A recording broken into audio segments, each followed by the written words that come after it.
Welcome to the Sports Radio Music Show in the Mac Centre with a Birmingham DJ music icon, guru, legend, Robin Valk. When you say legend, that normally means I'm very old, and you're right. But you've wore that T-shirt, you haven't just wore it, you've wore it out, you're old school, because as you say, you've been about BRMB when it was a proper radio station. You know your stuff. Well, I got lucky. Yeah. You do get lucky. To get onto radio, you've got to have a lot of luck. And I had an extraordinary amount of luck. And I rode with it for some time, and it's given me a brilliant career. It was really, really nice. Tell me, firstly, because I want to talk about your book. That's what we're here to talk about. But I want to talk about your career. Now you got into radio, and tell me about those early days at BRMB, and briefly how commercial radio has changed over the years. Right. Firstly, before BRMB, I had two stations before that time. There was college radio, the first college radio station in the country, which was University Radio York. And I came out of university burning to be a DJ. Yeah. And there wasn't even commercial radio at the time. It was before commercial radio started. And I got really lucky. That's why I said I've been lucky. Bumped into some American kids on holiday, one of whom was selling advertising space for a college paper. Yeah. And they did trade-offs with the local rock station because it was the same market. They'd just lost a DJ. So she very loyally said, I know a great English guy. And remember, this was like in the 70s when Zeppelin and the Stones and, all Britain could do no wrong in America. British rock ruled. And so they said, oh, English, huh? Can you send us a tape? So I threw a tape together, sent it over, and they said, great, come on over, pay your own airfare. It's $90 a week. And I was there 2 weeks later, basically. Yeah. Practiced on the desk the first day, went live the day after, on air, 5 4-hour shifts and 1 5-hour shift a week. Yeah. And I did that for just over a year. And then I had to come back to the UK after that, work permit issues, all that kind of stuff. Stretched it as long as I bloody well could. But during that time, the station actually went to number one, which was amazing. It never happened. That had not happened. It was a big shift between the kids who listened on FM had abandoned AM. So what was left was now nobody really listens on AM unless it's a talk station. Yes. So now it's FM and it's digital and it's online increasingly. Online listening is going up and up and up and up. Then it was FM listening, and that's what took us to number one. And after I left, it wasn't anything to do with me. It was just luck. Yeah. But they didn't stay at number one because other operators, savvier operators, piled into the FM band. So I came back to this country, and I could at least say, hey, I have worked in a top 25 market in the United States on a station that went to number one. So it's pretty good. Yep. And I had quite a slick demo tape to take with me because I'd been working 25 hours a week. That does not knock you into shape. And I touted it around, and BRMB were the first people to pick up on it. Yeah. And the London market was already saturated with jocks, so I wasn't going to get into London. Didn't fancy Glasgow anyway.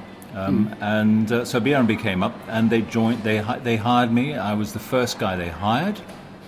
And went on the air 19th of February 1974, shaking like a leaf. And that brings us back to the 40 years celebration of BRMB. It was a special night. It was gorgeous. You used to have great DJs. Les Ross would have been about in them days as well. Les, actually, interestingly, Les did not join the station to start off with. That's the one mistake I think that our program controller made, is he didn't want to hire a big local star. And Les was about as big as it got. He was on Radio Birmingham at the time, and he didn't want to hire him. So Les went off and did 6 months in Stockton. And then the guy who had done breakfast, he was fine, he's a lovely guy, but he was a telly executive and he went off to make millions in the States. And Les came in and boom, BRMB took off. And the early team was Les Ross, we had Ed Doolan doing mid-mornings, a guy called Brian Savin who was around, 1 or 2 afternoon guys. They changed quite a lot, and then me in the evenings. And fairly soon after that, a couple of years after that, Nicky Steele came along. Nicky Steele was a great soul DJ, and he started off doing soul shows, and then moved to being a very good daytime DJ. And then one other guy whom I remember from the 70s with deep affection and respect was a guy called Erskine Thompson, Erskine T, who is sadly died. He was the best soul and reggae DJ you could imagine. He had such class. Yeah. He was magnificent. He was the coolest guy in Birmingham. And it was wonderful to have him with us. So it was a strange, oddball team when we were battering around, didn't quite know what we were doing. Doolan and I were at loggerheads all the time. He'd come out of German broadcasting, state radio broadcasting in Germany. And he was quite good at raising his profile, obviously, although I think he really hit his stride at BBC WM, definitely. Radio Birmingham. Yeah. But it's so funny because we would argue, because naturally I inclined politically to the left, naturally Ed inclined to the right. I'm to the left of you, mate, to be too fair, I'm a socialist.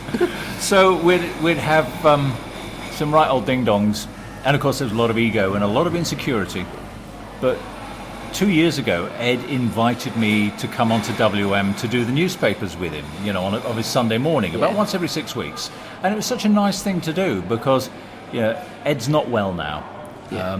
And sadly, he's not as sharp as he was. He's come up publicly with it, vascular dementia. It's going to take. That's a shame. It's going to take him away. He knows it, and he's very courageous to tell everyone, which he did.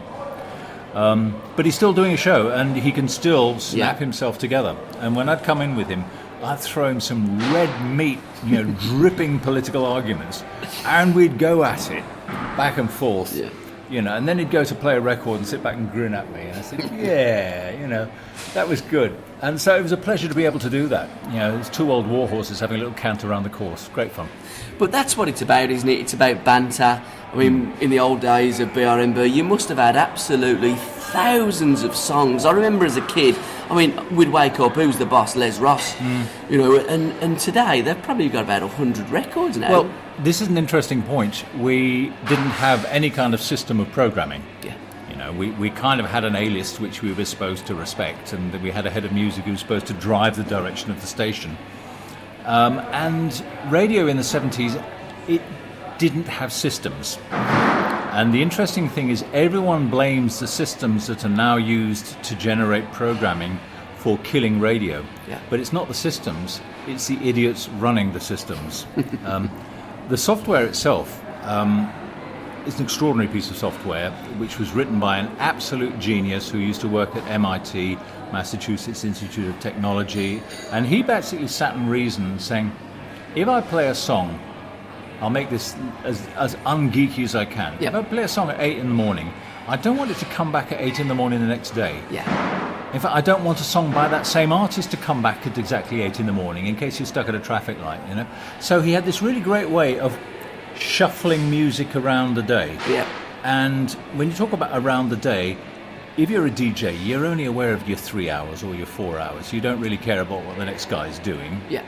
And this thing looked across the entire day. So it meant that you could be quite systematic about how you organised your music. And if you then thought hard about the music, you got quite an interesting product. Mm-hmm. And I say product because that's what radio has become. But the way I like to use it, and it came into BRMB, and it was used from the outset at Extra. And Extra, I programmed both stations. Extra, I was given a very precise plot, and Extra, when it went on the air, blew BRMB out of the water. Yeah. It was extremely embarrassing for BRMB. And I kept saying, look guys, we've got to be a little bit more systematic. And anyway, cut a long story short, we got systematic. We had a very deep library. It worked beautifully. For the very first time in BRMB's history, we were perceived to be playing a better music mix than Radio 1 for the very first time. Yep. And then Capital came along, bought the station out, sacked everyone. I was the first out the door. And then it became a different beast, a different animal. But that principle of music programming, which is normally considered to be heinous, for a station that relies on delivering consistent output, if you do it right, it works beautifully. I've done it for Radio 2 with a huge library, and we quadrupled the audience figures. And this was with DJs who loved playing a broad range of material. You couldn't have a better combination. And I've done it with classical music. I've done it with a station in Ireland that plays. The last time I talked to them, they've got about 30,000 songs, which is going a bit over the top, because if you put them all end to end, it would take you 10 years to work your way through those 30,000. I know what you're saying. But you need different versions. You need to have star versions. It doesn't work quite the same in classical terms. But the systems came in, and the research came in, and the money men came in, and step by step, the kind of anarchic freedom that radio had enjoyed was taken away. But I do know that if you play to a system which is an intelligent system, and you know and you care about your music, it works. And that's the interesting thing. It works. But what you have to do, as far as I'm concerned, what you have to do, if you're a boss, you need to find out what music works, but you need to listen to your jocks too. If you're a jock, you need to listen to your audience. The conversation has to go up and down. You've got to get the feedback going every which way, and then everyone wins and everyone's richer for it. If it's just, okay, this is what we're doing, our guy in London's going to program it, you're going to play it, no discussion, which is how it is now. That's the problem. I was consulting a station in Dundee, and I've done a lot of consult work. They were programmed by a guy in St Albans. Not a lot in common between Dundee and St Albans. Nothing. And there's one band, they only had one hit, came from Dundee, and likes me, I can't remember the bloody name. But anyways, the station was playing it, it was on the A-list, it researched well. They had to play it on the A-list twice every 5 hours for 8 months. I mean, sorry, I'd kill if I had to do that. And I said, okay, these are your hometown boys. How many tracks of theirs are you playing? Only the one. Ah, right. Have you got competition in the market? Yes, we do. Do they play? So they play lots of their stuff. I said, okay, who's biggest in the market? They are. St Albans did not want to talk to these guys, did not want to recognise their local specialities. And you need to recognise local stuff. It's so important. And when I was programming BRMB, I would look for the artists who mattered, and I'd try and find out how well they did locally. I'd call the record shops. So Ruby Turner comes out, she might go top 30 nationally, she goes top 10 in Birmingham. That's a big significant difference. That's recognising what your audience likes. It's sound commercial practice, quite frankly. So when they suggest now that they are free radio, that it's all controlled. They're not free radio. BRMB was free, but it's controlled commercial radio. Record stores and record shops, not like what it used to be in your day. Completely not. Well, first off, the way the record industry works is entirely different as well. Records are now sent out to radio sometimes a month ahead of time. And by the time they've started selling, the radio might already be off them. They're just researching how the audience likes it. It's become disconnected from sales. And also, records break very big very quickly and then go away very quickly. So it's difficult to get a grip for what really matters, because I think it takes a while for something to really work its way into the collective heart of your audience. And something can go whiz. It's the way the net does it. Something comes steaming in and then drops straight out again. So you get an artist who'll go to number one and everyone's raving about him or her, but they can't sell out venues. Now, why is that? It's because they still don't have an appeal to a concert going pub, or they can't play. So it's a very difficult thing. I'm going to be slightly diplomatic about free, because I have some colleagues and friends there. I have colleagues and friends who still work there from the old days, and if it had not been for the guy who bought them, they would not really exist at all. At least they are still a locally owned and operated radio chain.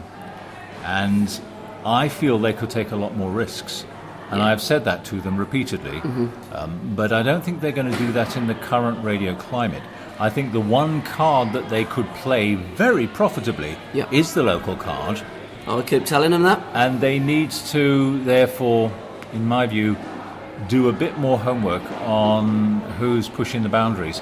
Birmingham's producing an awful lot of interesting electronic dance music. There's some very powerful guys who are going over to the States and filling out Coachella and selling out to 10, 20,000 people and going down a storm.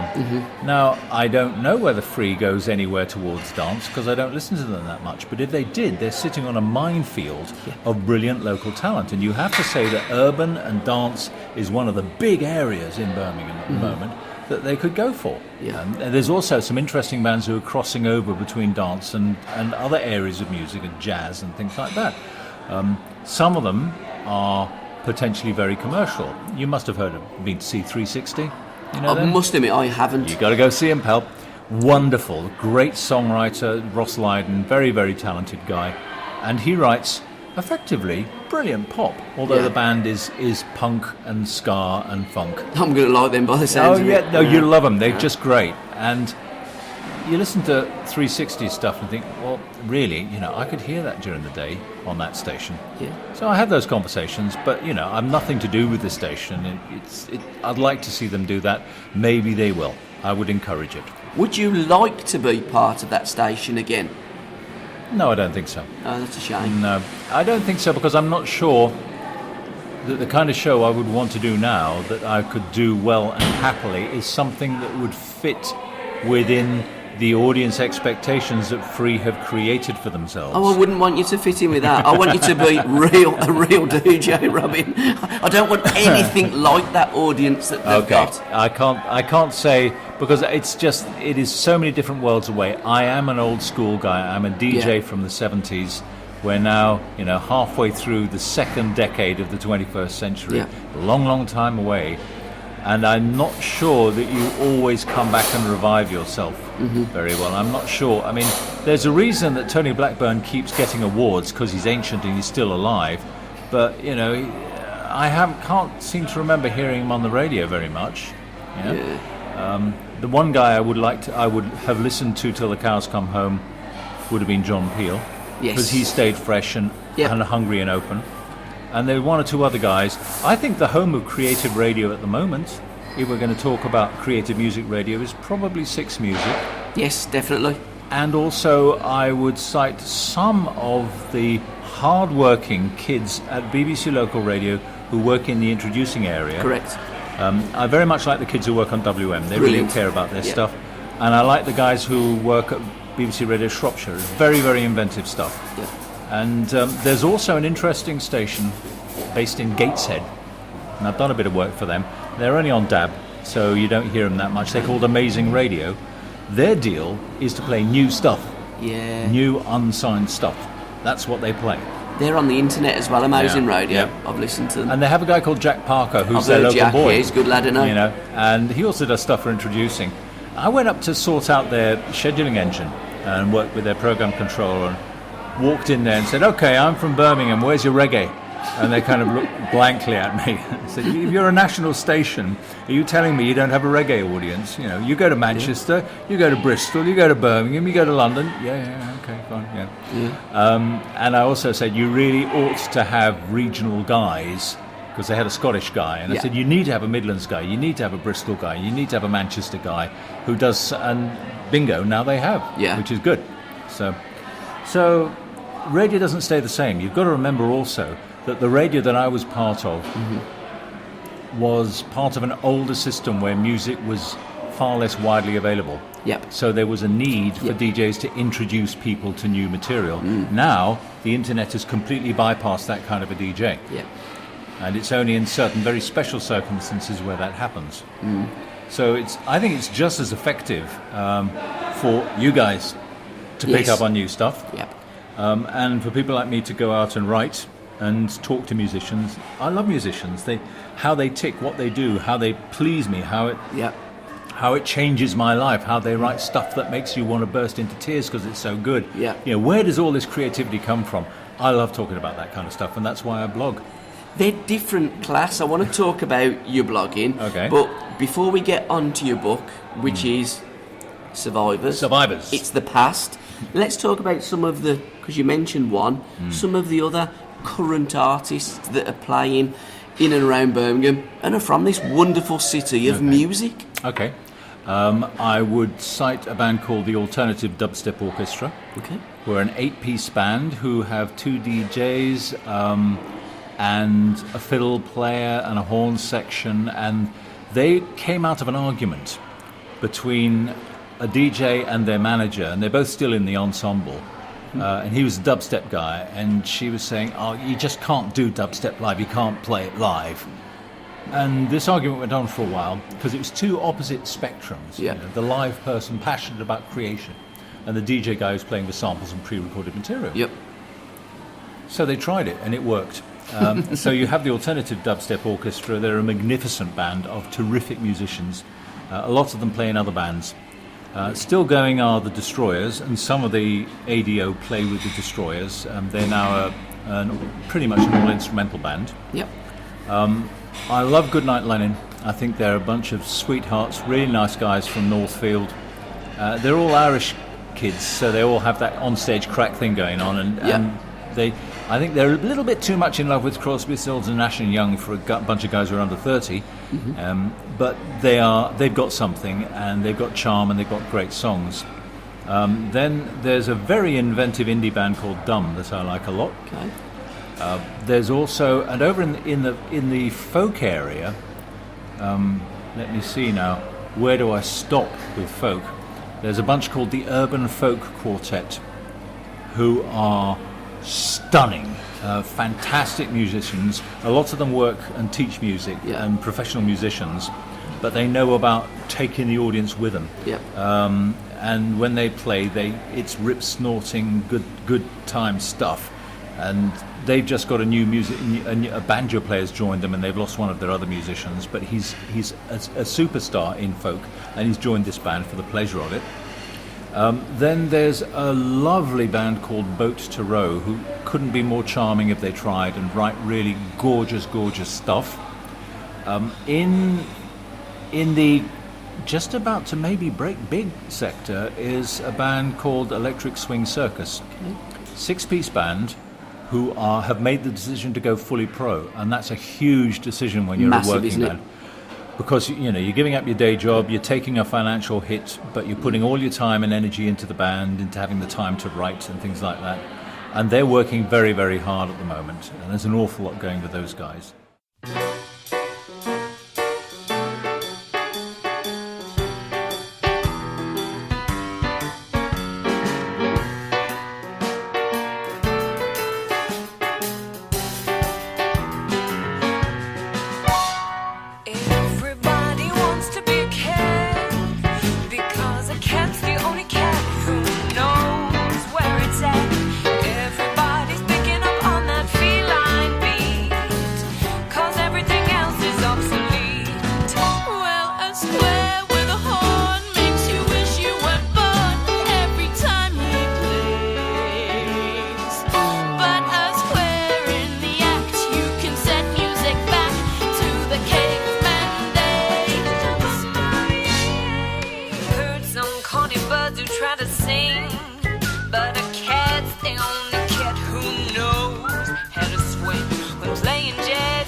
I still like what's left of UB40. I think so do I. I have to say, so do I. They're still magnificent musicians, and they've got that 35 years on the road together vibe, so they know each other inside out, and there's something magical about bands like that. I thoroughly enjoyed Ocean Coliseum when they played Moseley Festival last year. Legends. Yeah, good fun. I don't hear startlingly original stuff there. I like their new stuff. We were talking about Khalik, very, very talented boy. Ledge. Yeah. And it goes on and on and on. I'm terrified that I don't want to miss anyone out. I know what you're saying. When we were walking in to Mac.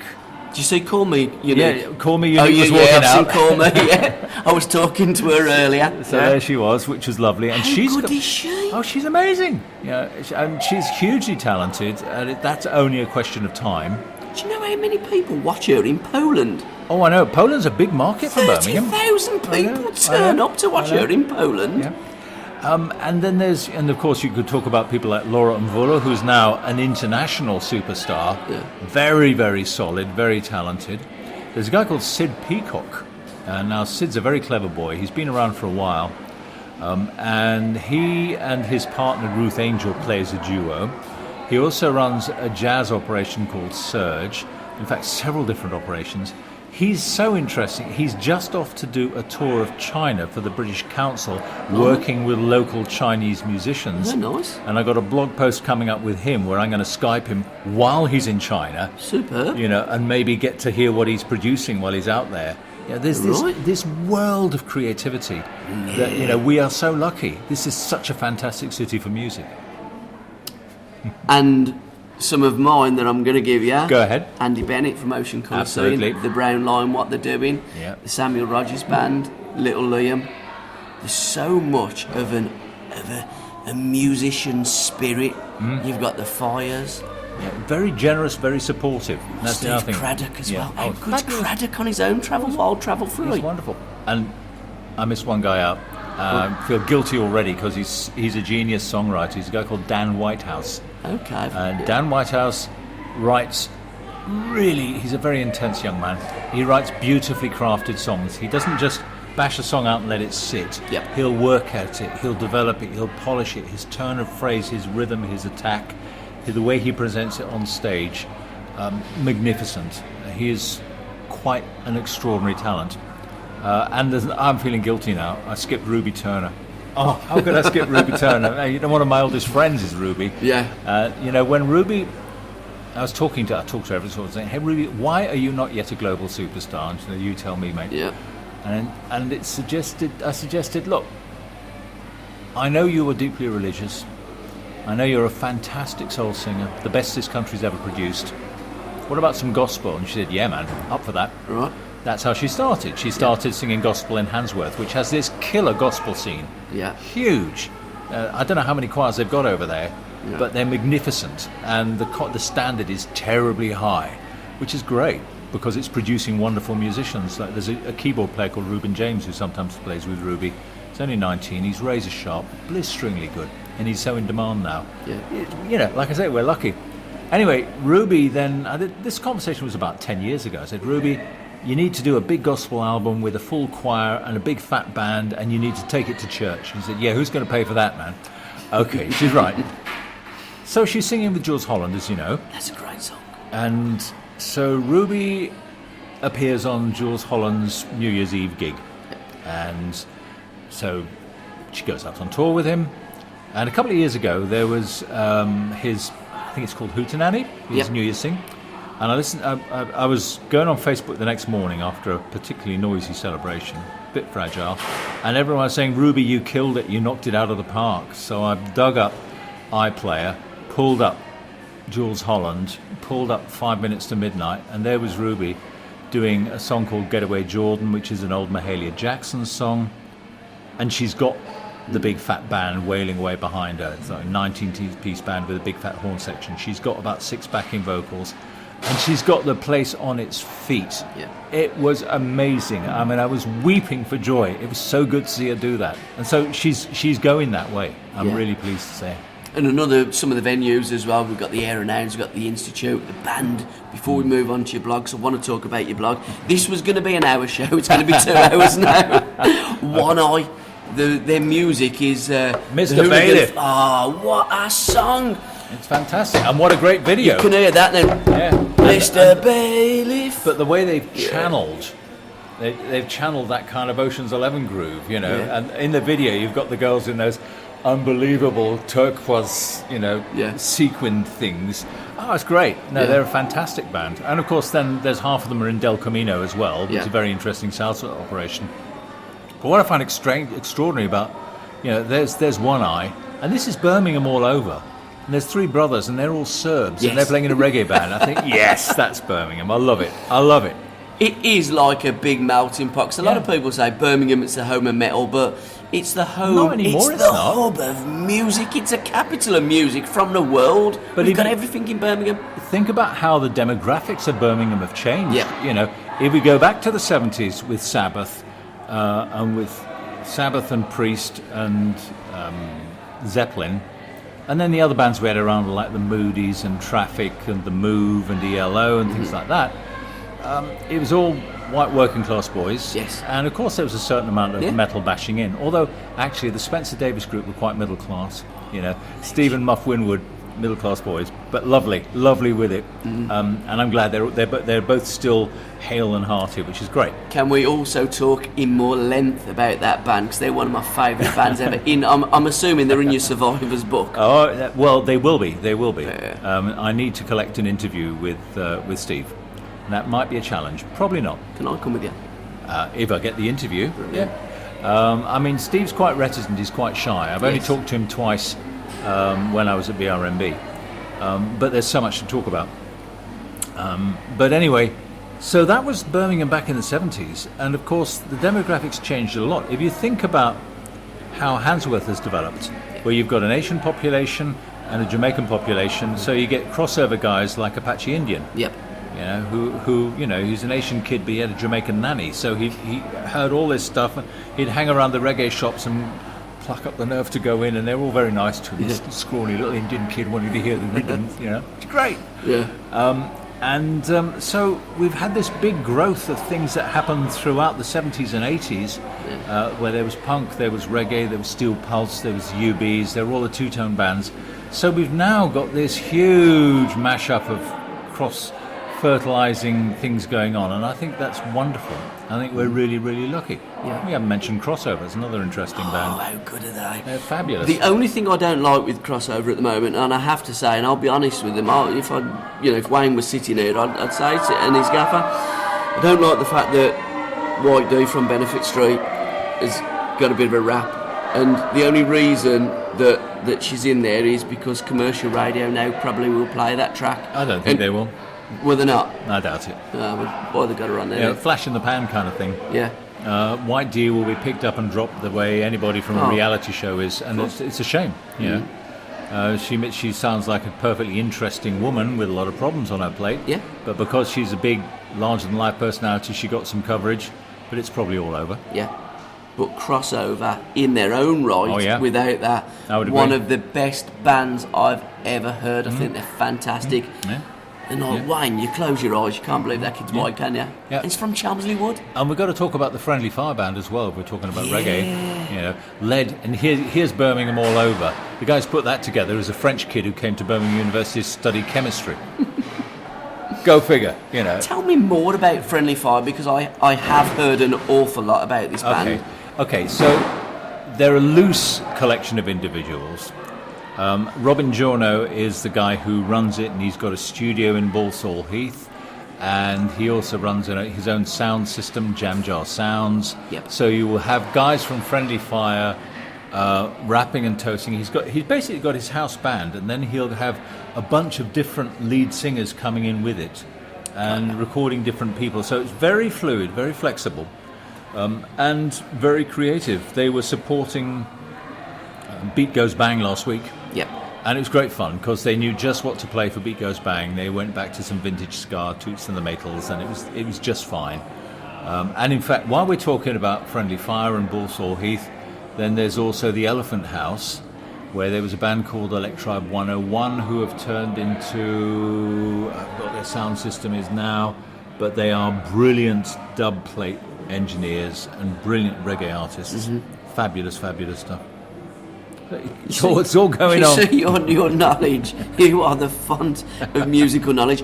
And you blog all this. Let's have a plug for your blog. And how can we link your blog to our sports radio music project? Well, the blog's address is radiotogo.com. If you just look for radiotogo.com or type Radio To Go blog, TO, not number 2, search for the Radio To Go blog or Robin Valk's Radio To Go blog, you'll find it. Yeah. You're very welcome to repost content. We'll post everything, right? By all means. If you can find a way of just, yes, I know it can be done, that if you want to have space on your website where you'll post up whatever's latest on the blog. I mean, I link to other blogs as well, very happily, but all I can do with those at the moment, and I'm sure it's technically possible, is I'll link to the headline for the blog, and it'll give me maybe the first 20 words of the subject matter. Yeah. But if you want to post the whole thing up, I have no problems with that at all. If you feel the material is relevant, it's up to you. It's all music. You are so relevant to the music scene. You was telling me you do documentary programs as well. Yes, once in a while. I mean, that's what I like to do now. I like to tell the stories. This is why I'm writing stories for the blog. Musicians have stories. Their creativity, I find inspirational. The fact that they take enormous financial and personal risks. They put their lives on hold to try and express an artistic vision. And I think that's fabulous. I can't say that I've ever done that. Yeah. I basically, a DJ is a pimp. He bathes in reflected glory of other people's creativity.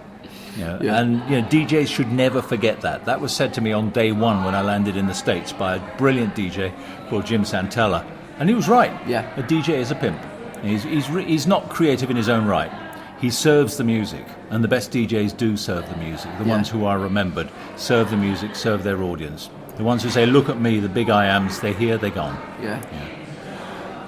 So, I've lost my train of thought. Your documentaries that I want to put on our sports radio music project. You shall have them. Brilliant.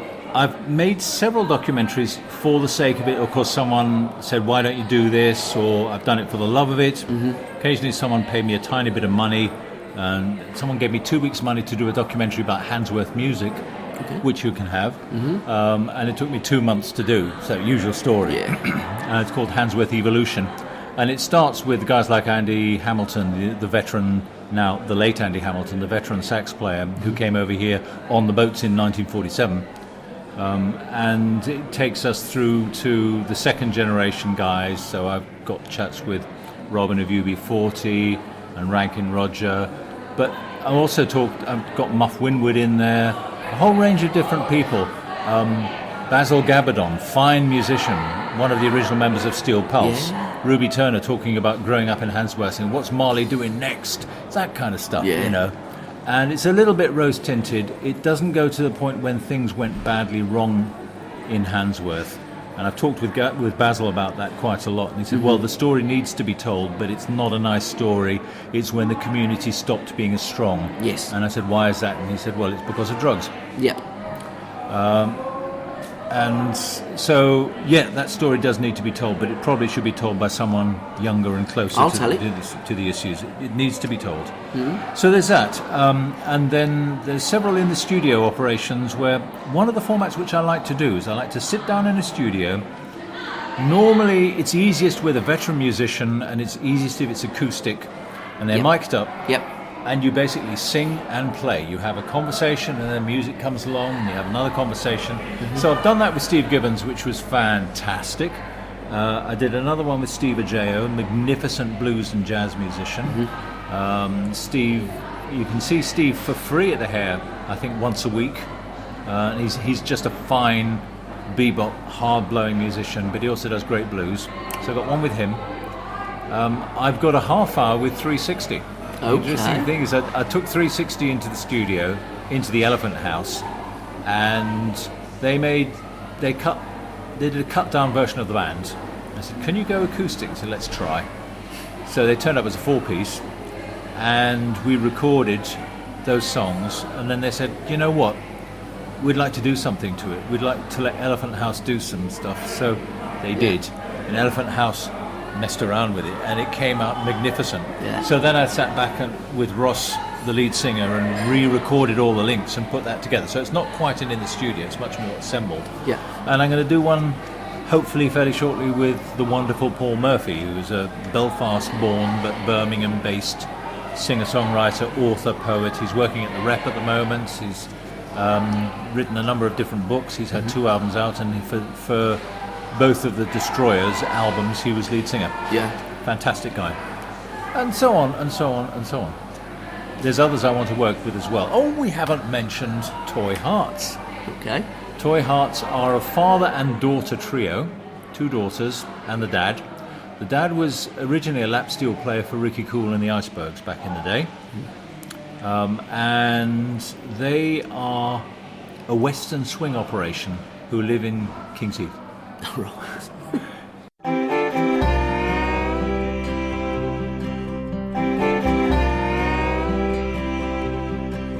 Who are you to tell me what to do? You've got no soul and you sing, you don't have a clue. Who are you to make demands of me when I'm already home without your company? I have tried to make you realize I give my heart and soul right in front of your eyes. I have tried to keep my peace of mind. I guess I'm getting good at crossing over your lines. So go ahead and pass your judgment about the kind of band I lead. You've been doing it so well since I was 17. No, I won't take your orders, 'cause you are everything you seem. You will never be the captain of me.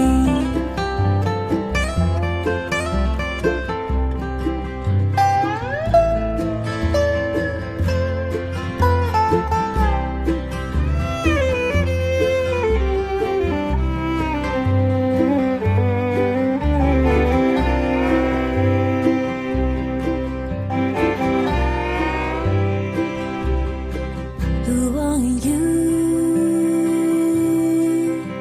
to tell me what to do? You've got no soul and you sing, you don't have a clue.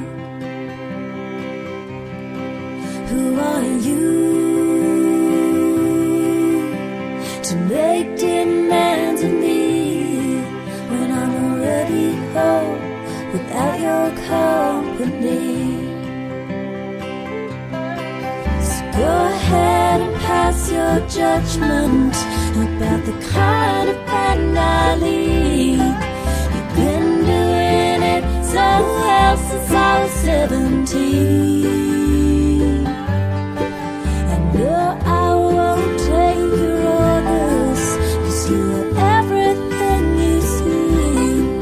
No, you'll never be the captain of me.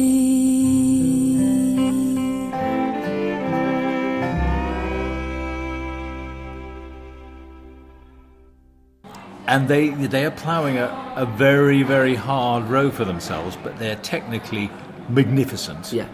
And they go to the States and they play in places like Austin, Texas and Nashville, and they go down a storm. It's another aspect of Birmingham music life. Terra Sound, do you ever go in there? Nope. All right, that's a proper bluesy place. Okay. Yeah, just up Cottridge. Okay. Just between the train station and yes, the yes, pub. yes, yes. Yeah. Tom Martin. Tom Martin. Yeah. Yeah. I love Tom. What Tom's doing, I think, is special. I think there's some very fine stuff going on up there. Yeah. It's a very interesting place. I've had some very good nights down there, yeah. The walk on Broad Street, because I want to talk all music and that. Okay. I've been for a while. Stevie Winwood Yes. has to have a star on Broad Street. Why he hasn't, I have no idea. Because if you're looking at Birmingham music, he is one of the greatest musicians we have ever produced. Tell me I'm not right. No, you're absolutely right. Yeah, thanks. It's down to the council, and when we talk about what the council could and should do about local music, I kind of hang my head in despair. There's a list of people who should go up on that walk. We should have Ruby, we should have Steel Pulse, we should have not just UB40 with a plaque in King's Heath. They should be down on there as well. Yes, Steve Winwood, absolutely. I mean, very nice they gave one for Ozzy, who hasn't lived in town for 25 years. Very nice they gave one to Jeff Lynne, equally hasn't lived in town for 25 years. At least Steve Winwood's, within striking distance. Yes. He's, lives here. Yeah. I mean, I'd like to see one for Robert Plant. He's here 6 months in the year, although he's Kidderminster based rather than Birmingham. Yeah. But and on and on. But then there's other people who deserve it. It should go on and on and on. It should be probably once every month rather than as they do. I don't know how often they do have recipients of stars on our wonderful street. Every so often, the council starts thinking we ought to do something, but they're not really connected enough with the local music scene. No. They're trying to get it to do better than it is now, but it's a tricky one. What the council ought to be doing is protecting every single live venue that we have to prevent developments going up next door, which will then cause the venue to be shut down. Yep. Because that's happened several times in this town. Samba? Yep. There's one. There's a huge development that's going to go up next to the Prince of Wales pub in Moseley, and I'm terrified that they will no longer be able to play live. Yeah. And there's some smashing nights there, and there's another. Funnily enough, curiously, this building right next to the Hare and Hounds burnt down. Oh, right, there's a shot. What a surprise! So it's going to be redeveloped, isn't it? It's going to have to be. It's going to be torn down, and something new will have to go up in its place. Yeah. Here we go again. Yeah. Sad. Yes. But true. Yeah. And like the record industry, record store day, Yep. Well, touts, got in the way, destroyed it. Of course they did. But do you know what's so stupid? Why are we obsessing about vinyl? What is so special about vinyl? I don't have vinyl now because I lost all mine when I got divorced, so I'm all CDs. Yeah, I mean, CDs, there's... The early CDs were very badly mastered and it didn't compare with vinyl. And cheap remastering will distort and boost things. But sometimes if it's done right, Yeah. it brings it to life. I remember listening to early Eddie Cochran stuff on CDs, and it was beautiful. It shone, but then it's a very simple arrangement. Yeah. And then I listened to Son of a Preacher Man by Dusty Springfield, and there was this outrageous bass line. I thought, I've never heard that bass line before, and it was a killer bass player. But it's just that squashing it onto MP3 and sending it out on a gold station completely changed the dynamic of the song. Yeah. Yeah, but I know people get obsessive about vinyl, and I don't quite see the issue. When I was working back at radio, and we were playing 7-inch singles, and we had to play Bohemian Rhapsody, which was like 5 minutes 50 long. Just drop the needle on the record the wrong way, and you'd ruined it, and you'd have to replace it. Yeah. I couldn't wait till we could put it onto broadcast cartridges, and then when we got it on MP2, which is the standard we used at broadcast for a while, and now broadcasting, I think they work with straightforward linear WAV files, which can be fine. And the advantage of that is you don't have librarians with racks of records anymore. You've got a 1 terabyte storage disk with an enormous library on it. I think that's fine. Yeah, I don't really see the point. But then again, I had all the hassle of vinyl back in the day, and it was a hassle. I used to DJ at Barbarella's back in the day on Sunday nights, and I'd walk in there with 2 huge bags of those plastic boxes you got to carry your albums around in, and I'd walk in there with the Stones and Steely Dan and a bit of Little Feat and some Zeppelin and Quo and that kind of stuff. Barbarella's Rock Sunday Night, and that was all I could carry. And then occasionally I'd get a splits box where I'd have 7-inch singles. Right, now I'll roll along with a laptop and a thumb drive of content, and it's fine. and so life is much, much easier on that front. It may not look as sexy, but that whole bit of queuing up the vinyl. Yeah. At my first station, they didn't have a very well-designed studio. It was basically built in a broom cupboard. And we had 2 huge decks on either side of the mixing board. And the cleaning lady bashed in the door, threw the door open, snuck into the chair, smacked into the turntable, knocked the record off the air. Yeah, you could. That kind of stuff happened distressingly often. Anyway, let's talk about your book. We've done all that now. Your book, Survivors. It's an e-book. It's not one that you can pick up from a shop, is it? No, I haven't put it into. There are places where you can generate print copies, but it's only 90 pages. So I thought I'm going to do a trial with this. There's several ways you can look at an e-book. You can take a regular book, your regular 300-pager, and you can turn it into an e-book as a commercial property. But this is something that came out of the blog. Yeah. And I was looking at the blog, and I bang out at least a post a week now. And I've got 190 in the can now, and they're fairly lengthy, in-depth. I'm a serious bugger, and it goes on. I go on at great length about stuff. They're 1,500 words long, these pieces, sometimes a lot longer. Now, that's not typical blogging, because a lot of typical blogging is 600 words or less, or 200 words. And I thought, well, hang on a second, there's a lot of good stories here. And I was looking at the big numbers, the ones that which really done well. And I thought, right up at the top was a story about the guitarist of Judas Priest, who's quit KK Downing, quit after 36 years, got his millions, unlike a lot of people. He's redeveloping it into his Shropshire mansion into a golf course, which is going to compete with the Belfry. Well, there's interesting. So I said, okay, can I come and have a little natter with you? He said, yep, out you come. So I had a lovely chat with him, and I remember those old days, and so we talked about rock and what it's like now and contracts. It's quite an interesting piece about how you should look after your interests, because they didn't get rich for the longest time. They're having number ones in the States, and still are having to work at their day jobs because they were being done so badly by the record company. So there's that piece, and that got some good numbers. And then, obviously, the piece where Brian Travis is talking about how UB40 was stitched up, that got some very big numbers too. And I was discussing with him, where are you guys going from here? What can you do? And he's just justifying doing the country album, which they've done, which I don't think is going to set the world on fire in Britain, but I think it's going to do enormous sustained business worldwide in their major markets. It's going to do fine in Jamaica, it's going to do fine in South Africa. They'll do well all over with that.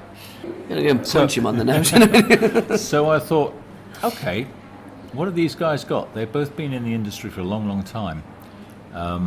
Okay, let's see what else I've got. So I started digging around, and I just about finished up the piece with Beat Goes Bang. So I knew I already had one with Rankin Roger in the can, and I had one with Dave Wakelin in the can. So I pulled that out as a 3-piece about the 3 different Beat spin-off bands. And I thought, well, I've got several on Ruby, so I pulled one on Ruby out. And then I dug a little bit deeper, and there were some guys who didn't make it, but are still pitching. Yeah. And there's one guy who's finally got what's due him after 50 years, and I think that's the most beautiful story. It's a guy called Don Farden, who had a hit in the 60s, which he never saw a penny for, called Indian Reservation. It was a cover of a John D. Loudermilk song, and it was about how the Cherokee Nation got done down in the States. And he just covered it because that's what people did in there. But he was a fine singer. He's still got a good voice, age 70. And he'd been picked up by a local band that I've got a lot of time for. A very clever bunch called DC Fontano. Oh, God, come out of Tamworth. Fabulous guys. Very adventurous, very imaginative. Suited and booted, they're playing. Oh, they're fabulous. So I did a long chat with Don about how he's done. And the big story with Don is after 50 years, he's finally got royalties. He cut this song in 69 called I'm Alive, and nothing happened. That song, it disappeared. Nothing happened. Until some crafty researcher picked up I'm Alive, I'm really enjoying myself, I'm digging it. And they used it on a commercial for Coca-Cola in one European country. Ooh, suddenly a lot of residual revenue comes in. And then O2 picked it up for a campaign that was Europe-wide. Ooh, hello. Yep. So it then gets reissued, and it's a European-wide hit. So Don eventually hears about this and finds out who's got the rights to it now and pops along to see them. And says, Mr. Farden, I'm so glad you're here. We have a lot of money for you. So after all this time, after being done out of money right, left and centre, he gets his. And I'm so pleased. That's just so nice. There's some punk guys called Neon Hearts, who they did the whole punk thing in the 70s, came off stage drenched in gob, the usual thing. Only one of them went on to make it in the business. The rest of them said, okay, fine, we've had our run.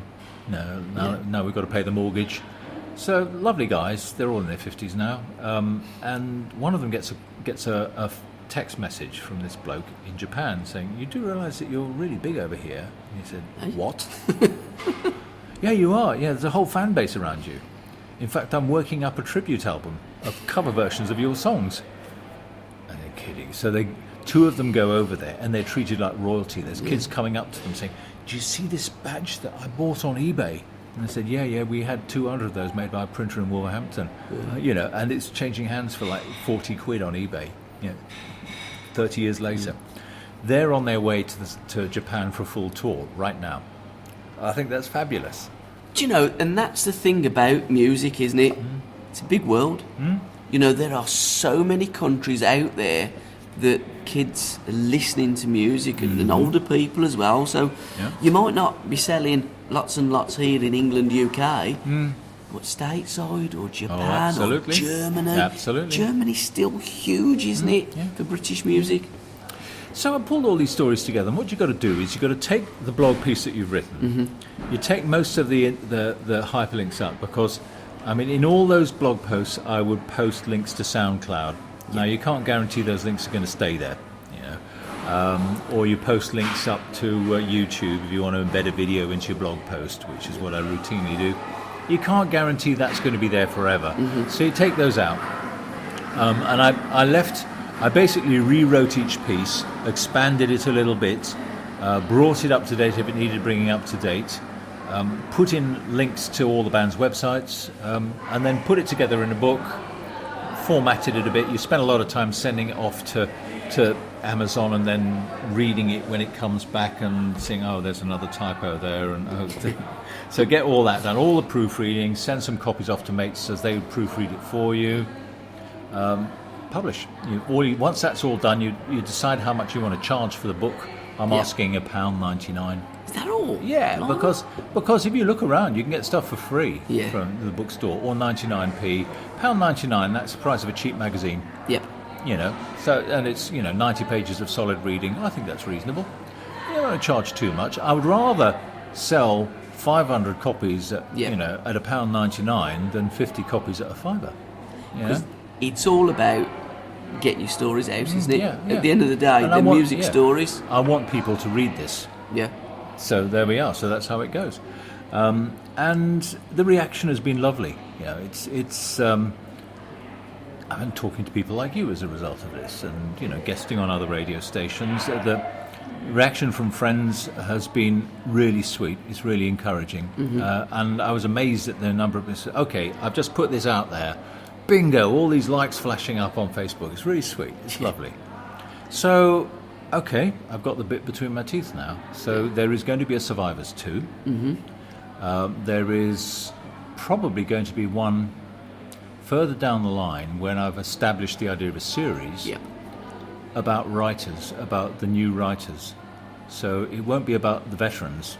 It'll be about some of the hot new talent. And I've still got to feel my way on that. It might be about young and old. It might be some brilliant new kid. There's a 19-year-old who I've been following for a couple of years. Fantastic folk talent. She's still developing. I don't really want to write about her in detail now because it'll be out of date in 2 months because she keeps evolving. That kind of talent. And then I am going to do one about radio, but that's a really personal one. That is going to be a love story to Birmingham radio, and it'll be about the old days, it'll be about the new days, it'll be about some of the people who are working in radio now, who still care, and it's also about the people who open the doors for you, the gatekeepers, because when you're trying to get in, there's always someone holding the gate shut. And you think they're a complete bastard because they're holding the gate shut. Why don't you recognise my God-given talent, you son of a bitch? And eventually, if you're of use to them, the gate will open. Only if you're of use. That's how it works. Yeah, of course it does, I know. And that's how I got the gig in the States. I had an English accent, they needed a jock. Good gimmick, So I got the gig in Birmingham. I came back with experience. They needed someone with experience. Hooray, That's how it took me to Radio 2 as well. I knew how to run software. They needed a software guy as well as a producer guy, and so on. So the guys who open the door for you, you don't often realise what they're going through, because there's someone sitting on their head too, and not letting them get on. So the guy who hired me at BRMB, I gave him such a terrible time because I was an insecure, snotty little kid and a snob with it, and he basically spotted something in me, like he spotted something in Les and Doolan and all those other people, and he had to control this mob of insecure, neurotic, self-regarding tossers. For all that you like what we're doing, I'm sorry, that description applies. It absolutely does. And he had to keep us in some sort of a shape and then take all kinds of grief from us. And stay patient and keep us in good shape. Now, it's not easy being a program controller. I've done it. Most of the time you're wiping someone's arse and stopping them whining instead of just encouraging them to get on with it. So there was him, and there was the lady who trained me in music scheduling software, who was the bridge between the old and the new, was a fantastic talent. She was Kenny Everett's producer. That's how far back she goes. And she moved out of that side of it and started working in radio program building. And she was fabulous. She was, brilliant lady, and bridged these worlds like you wouldn't believe. So, I'm going to write about her. And Kenny Everett, Sid Snott, and all that. That and was she pioneering. She looked after him. She kept him in good shape as best she could. And there's a wonderful picture of them when she was quite a grand lady when I knew her. There's a picture of her wearing a microskirt, holding Kenny's hand, and Jonathan King leaping around on his bloody Rolls Royce in the background. She was old school radio, but she adapted beautifully to the new breed. And she didn't get the respect she deserved. She was a lady called Angela Bond, and when she died, Facebook lit up, and I thought, well, it's a bloody shame that she didn't get an honour from the industry, because it's always a boys' club, and she really deserved that. And then the other guy I'm going to honour is the guy who hired me at Pebble Mill and gave me an unbelievable 5 years of programming experience at Radio 2, who understood all the different angles, and brilliant guy, ran a department with great grace and skill, fantastic guy called Jeff Hewitt. And then I want to talk to one or two kids, brand new kids, the ones who are burning to do it now, the ones who will be living the life, doing the 18-hour days, all that kind of stuff. Rogers. Yeah, those kind of kids. Promise you that kid. Okay. So, but that's very much a personal thing. I don't expect to sell bucket loads of that. But I just want to put it out there. That's just a statement, because radio's been very good to me. And there's nothing much that I can do from where I am now except talk, pass comment, maybe encourage and mentor. I'm not anywhere where I can really help people, but it's nice to be able to put this thing on record, to thank the people who deserve to thanks, to remind people of how it used to be, because it ain't that way no more. I can see a Robin Valk show coming on sports radio. You would like that, but I don't. I would love it. Well, let's. I can't give you any promises on that. But you're not saying no to me. It's a pleasure to talk with you. It's a question of time. Yes. I've got all these books to put together. Exactly. And fresh blogs to write, and I've got an awful lot of radio editing and production to do with the radio teaching course that I'm working on. So I've got a lot on my plate, and doing a regular show, I want the conditions to be absolutely right, or it won't work. And I would want, and this is the impossibility, I would want a platform of the size that I had before.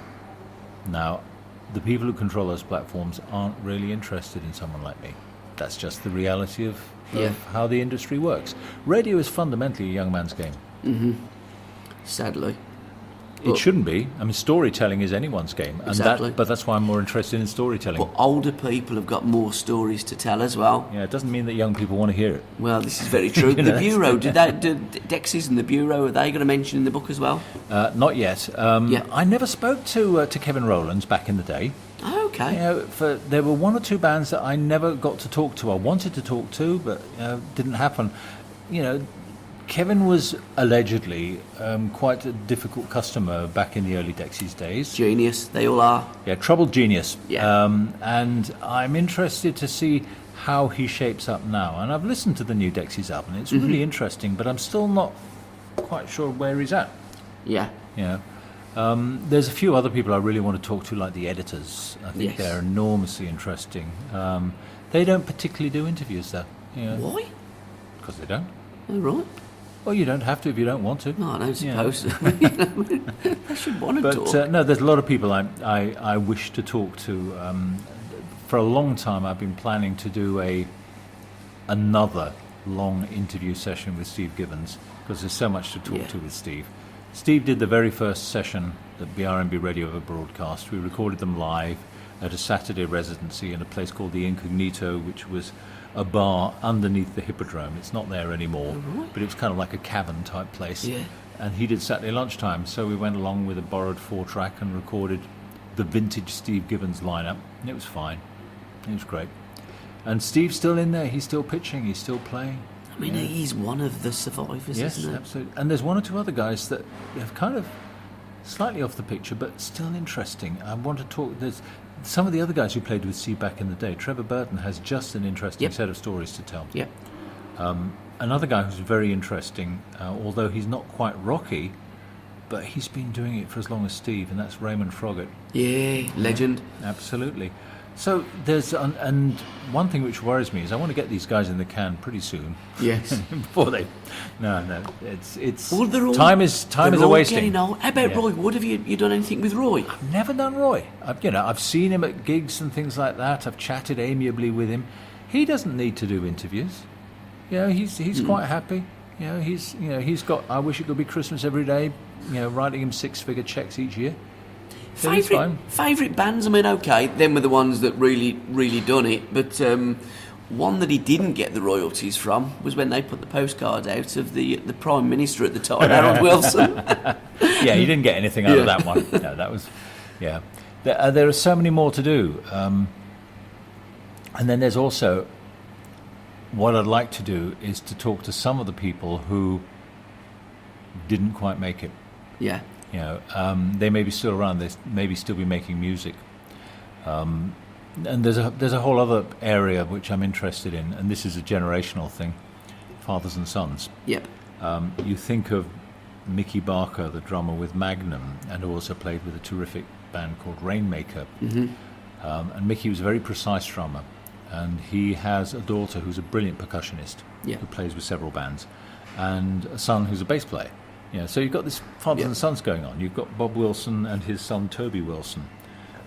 You've got a keyboard player called Nigel Darville, whose son was in one of the best bands to never make it out of Birmingham, called Edgemond, and he is now on Broadway. Blimey? Yeah, and he wound up in Doctor Who. He was one of the main characters in Doctor Who for a spell. So he's got an acting career now, and music's gone to one side. But yeah, that's how it goes. How are we doing for time? How are you doing for battery level? That we're all right. We're still going. Okay. Yeah. So that's how the book came together. And if anyone's listening and they want to pick it up, well, one way you could do it, but it's up to you. You can edit this out if you want. You can put a link on the site, because then they can just click it. Sure. Or they can search, if they go to Amazon Books and type in Survivors Robin Valk, they'll find it. Yeah. If you just type in Survivors, you'll get 15,000 stories of my survival and this kind of stuff. So you need to qualify it a little bit. Survivors Robin Valk, and that'll take you to it. And there we are. And so book number 1 is out, but I've now got the bit between my teeth, and I'm writing stuff not just for the blog on a weekly basis, but I'm preparing a bunch of material for the next set of books. So the next set of books will have some exclusive material. It won't just be reworked material from the blog, although essentially it'll be a lot of that.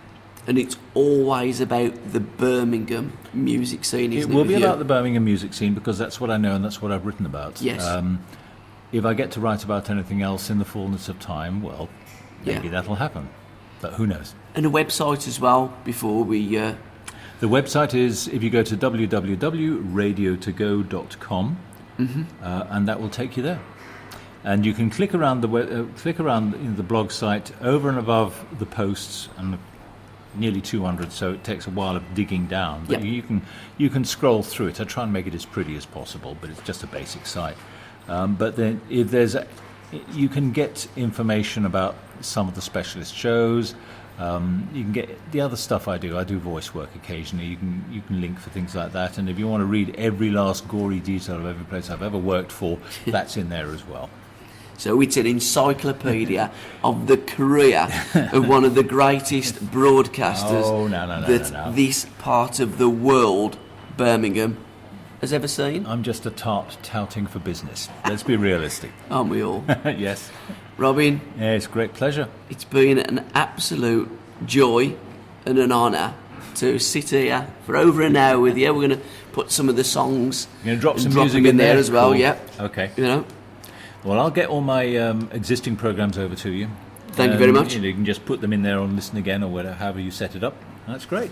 And can I just say to everybody that's listening, none of this was researched. It's all come from this guy's head, and we have just sat over a coffee.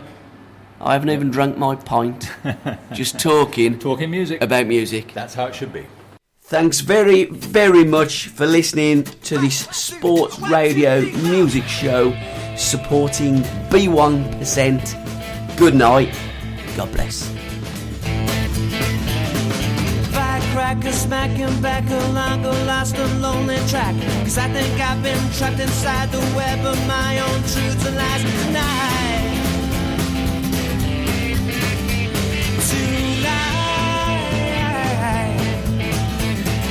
Never lost, you may be found, a fleeting foot on changing ground. So pick a spire and throw a stone, you won't need no direction home tonight. Tonight,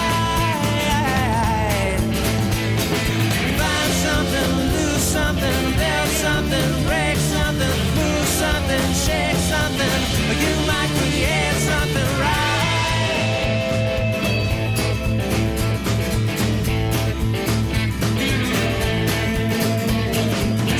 From my broken cup and please read from my open book. I don't need much but the same thing back, so please say you can grant me that tonight. Tonight, find something, lose something, build something, break something, feel something, fake something. You might create something right.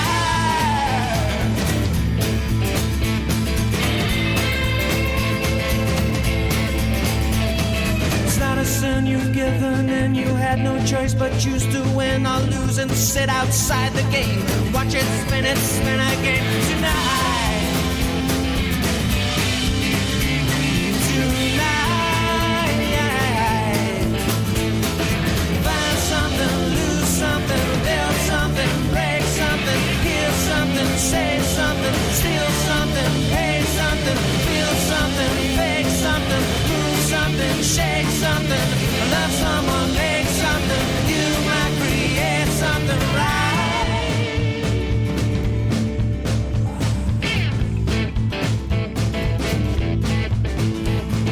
Into when you lose the things that made you are skewed. The glittering goals that eat at you reside but don't ignite in you.